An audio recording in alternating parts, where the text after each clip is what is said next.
Sanibona nonke babukeli lo khulumayo uDr Fodla we-Asitholeni madoda uthola inombolo ka-076 026 5726. Kulabo abaseswazileni inamba esitholakala kuyona inamba ka-781768W1 endaweni yaseSwaziland sithola kuleyo nombolo. Bantu emakhaya unyaka ka-2026 njengamanje sibheke kunyaka ka-2027 abantu abahambe balungise izinto zabo.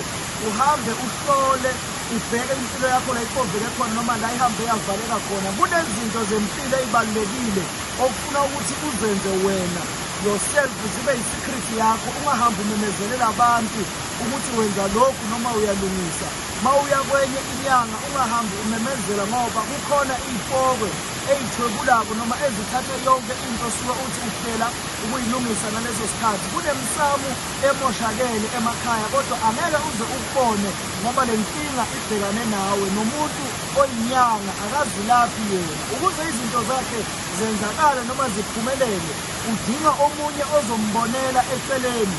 Nawe sukuma ithuba lisasekhona uhambe uzihlambulule uthole ukugeza uthole ibhavu uthole iziphakamiso ezahlukahlukene zokuvula inhlanhla ngoba ubusuku nemini silwa nabathakathi. Kunabantu abangafuni ukusibona siba nezinto ezi-right, sigibela izimoto ezibizayo, siba nemizi eyahlukahlukene. Abanye bavuka umona nokuthi empilweni bazamile ukukuhlulekisa kodwa babona baphumelele. Kunalokhu uyaqhubeka uyaphambili. Manje le nto seyakha isilonda kuba sengathi ngabe bayakucindezela baze bakuthengele abantu.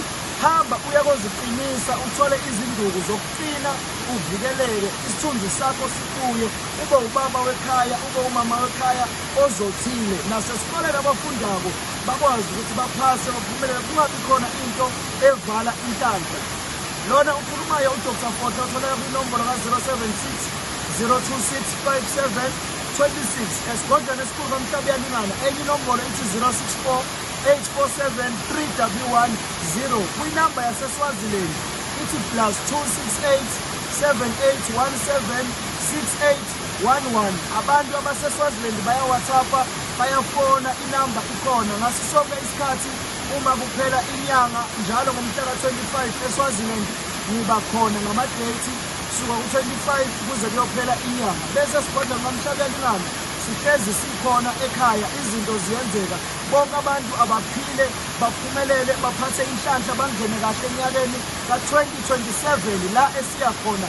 Asifune inkinga, ungagubhi ungenalutho. Ikusasa lempilo yakho lilele ezandleni zakho. Uma uzibambezela uphika ngabantu abaphikisana nokulwa nempilo yakho angeke uze uye ndawo. Uwena umnikazi wempilo yakho, uwena ozoyishintsha. Uma wenza kancane isikhathi siyakuhambela, ilanga liyashona. Asisekho isikhathi sokudlala. Lungisa impilo yakho njengamanje noDr Fodla kwaMhlaba Uyalingana. Ngiyabonga, amen.